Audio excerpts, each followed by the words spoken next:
All right. Sup, guys? Sneaky Cat Goblin back with another video today.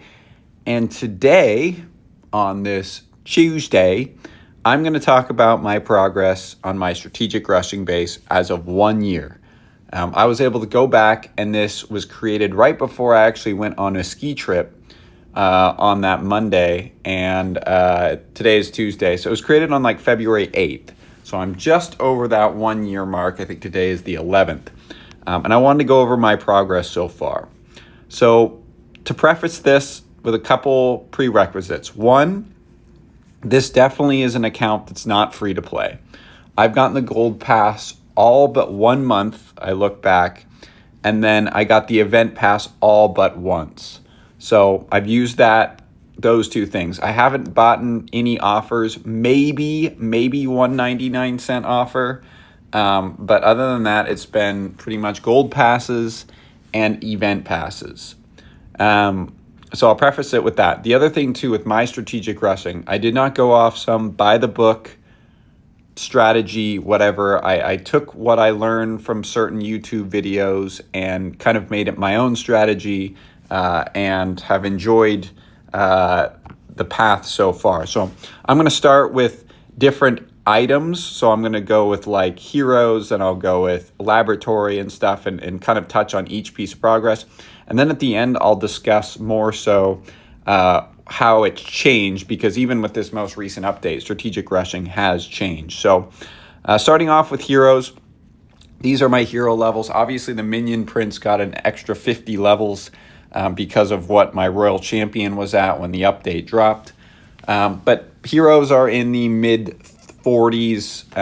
Obviously, the warden is lagging a little bit. The king has been getting several straight upgrades, and I've been putting him down recently because of the hero hall update.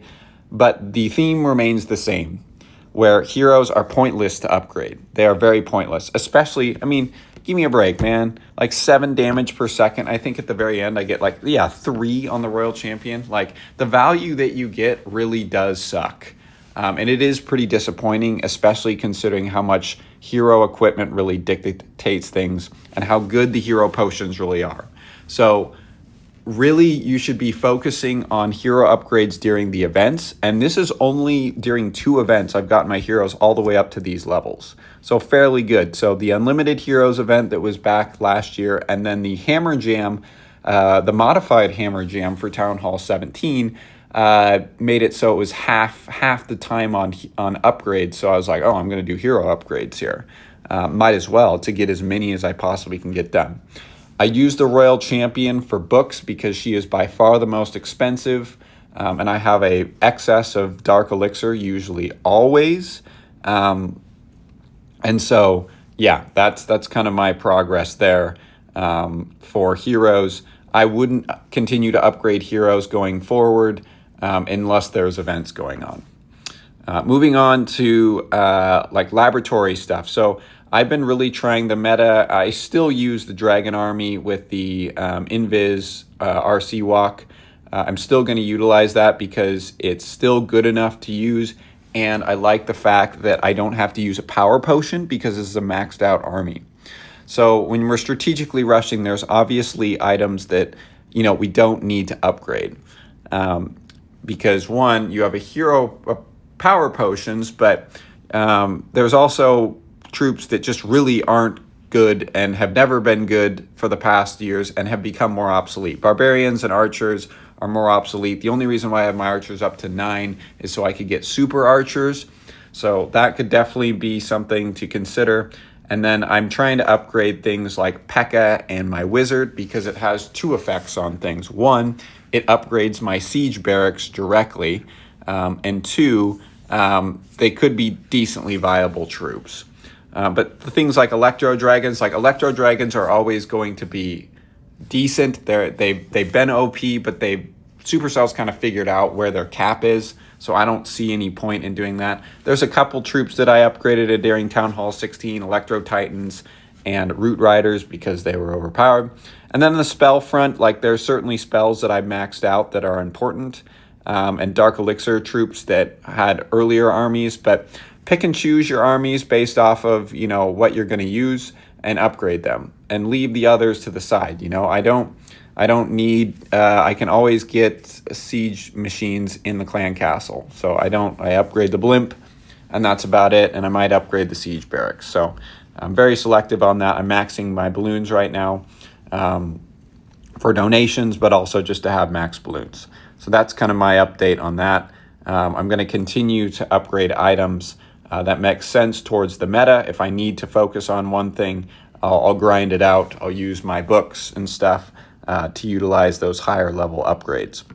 So there's my laboratory. On to hero equipment. So hero equipment is very important here, and making sure you're upgrading the proper items. I started this when the game introduced hero equipment already. So I was already behind from the get-go, but for the most part, I've been able to get up the items that I've wanted to get up. Every hero, for the most part, has a max level equipment, except for the Minion Prince, which is fairly new, and I'm still working on getting that Dark Orb up to that final level of 18. So other than that, though, most of the hero equipment that I need to get up is up. I'm working on the spiky ball for the king, and then I'll start working on the EQ boots. But overall, they're pick and choose items that you don't need to get. So, don't need to upgrade the barbarian puppet. Don't need to upgrade the archer puppet. Don't need to upgrade the invisibility vial. I upgraded that only because that was earlier on.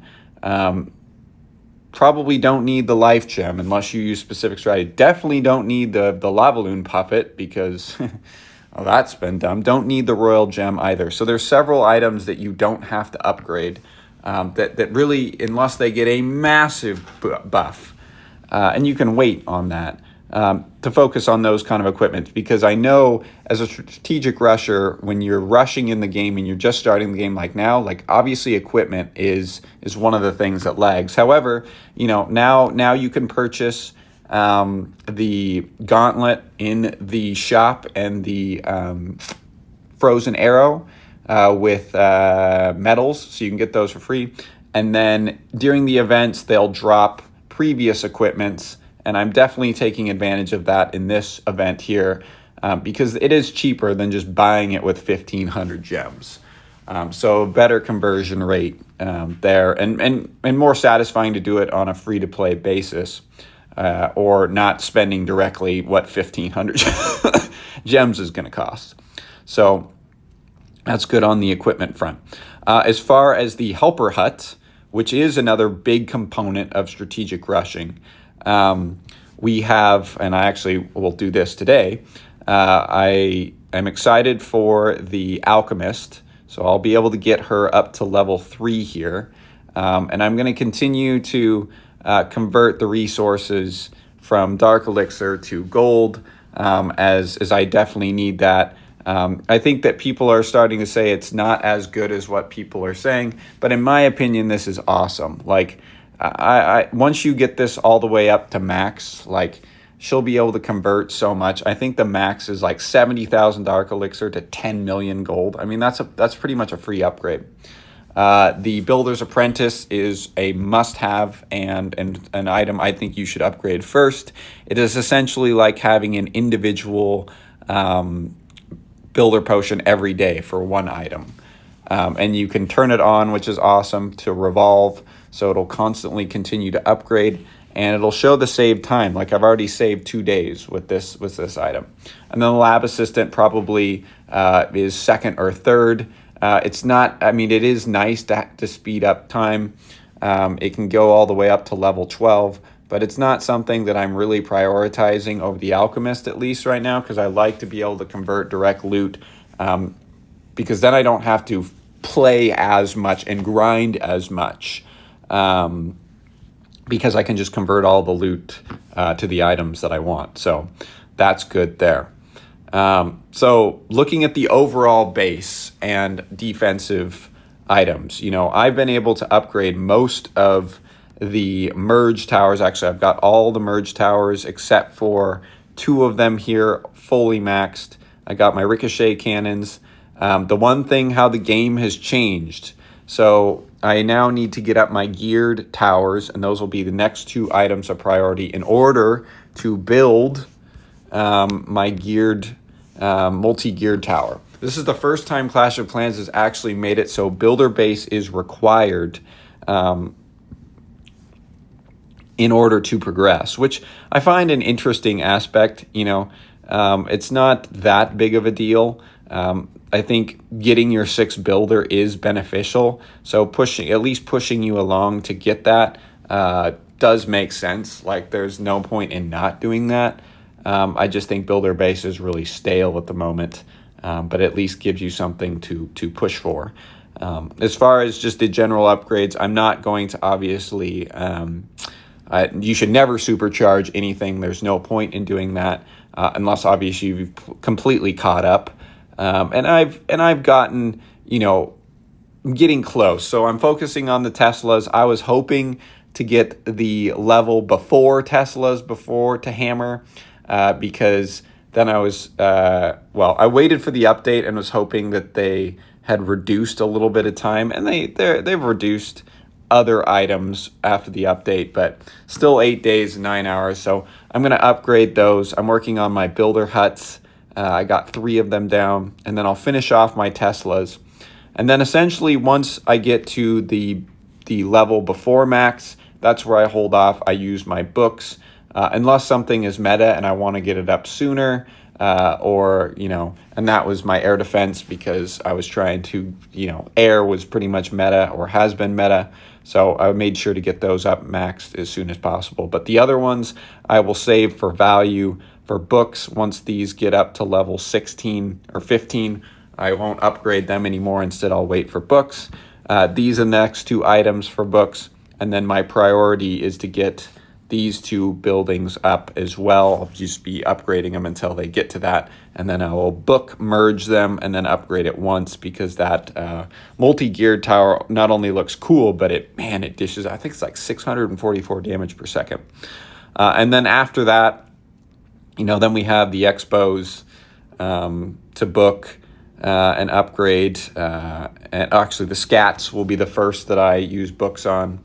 And then the expos, it'll be scats, multi-archer, expos, and then Teslas for those upgrades. And then, really focusing on the upgrades on the builder huts to get those up. And then really all we have is the more miscellaneous buildings. We have the archer tower, some of them, the wizard towers, and the mortars and the bomb towers that are pretty far behind, but that's because they're just, they're secondary buildings. They don't dish out that much damage and do that well on defense. And then walls is the other component that I think I've done fairly well on. They don't scale that much, so I'm not too disappointed on where they are right now. You only get 1,000 hit points past, I think, or past Town Hall 14. So this is the last one where it scales and gives you 1,500 hit points. So I think I only have like 15 walls left for Town Hall. These are technically Town Hall 13 walls. And then I'll start working on Town Hall 15 walls. So that's pretty good. I grind these during Hammer Jam.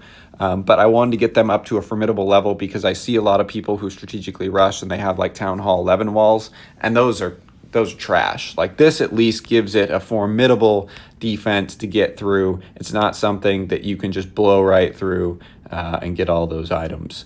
And then as far as just kind of some miscellaneous stuff. So, I've been focusing obviously on getting medals, at Capital Peak. My accomplishments are decent at that, so I can get enough medals, and I spend that mainly on my hero potions. I might spend it on some ores as well, but I have some decent amount of raid medals that I can utilize, that I save up predominantly to buy hero potions, and I'll just buy all 3 of them here. There's no point in research potions, in my opinion, but maybe ores make sense. Maybe you buy some starry ore, maybe some glowy ore. I don't really need shiny ore. In this base, I really actually do need glowy ore and not shiny ore. I have a ton of shiny ore.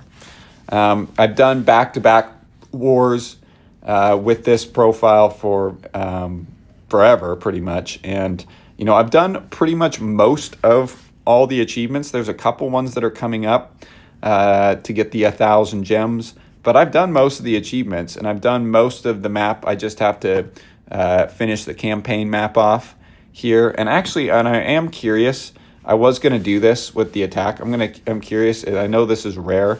People don't do this. But I wanted to see if I can, let's see, I'll use a power potion or a hero potion here just so I can try to do it. I'm going to try to see if I can complete the campaign map so I can get the gems for it. And I'll use the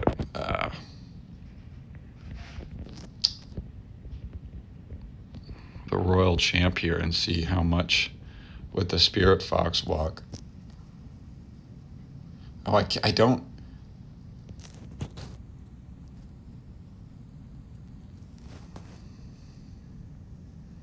I'm a little bit worried though that that she can wreck me. I know she can wreck me, but it's more so.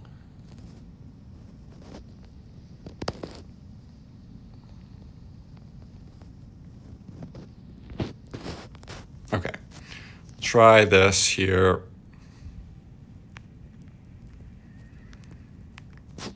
I'm just gonna go with this.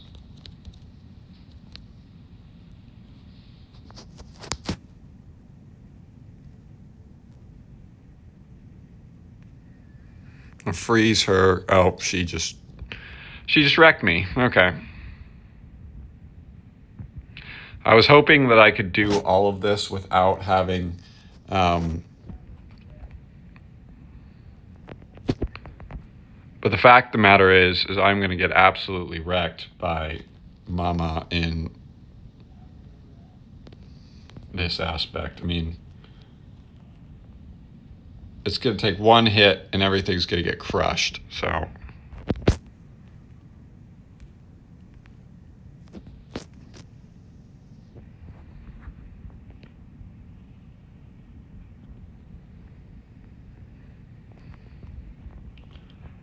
okay, I'm looking actually okay here. The problem is, oh, well, that's stupid how many hit points that gets. Okay, well, that goes down. The benefit is there's no time limit, but I didn't know that this gives off this much damage. Oh, that sucks. All right. Well, failed on that. Gonna have to figure that out on the back end. But that's kind of my review on my 1 year progress with strategic rushing. Let me know what you guys think. Like I said, this isn't some foolproof guide. This is just something that I've liked to do. And I felt like I've done a pretty good job with it. So please like, comment, subscribe, and peace.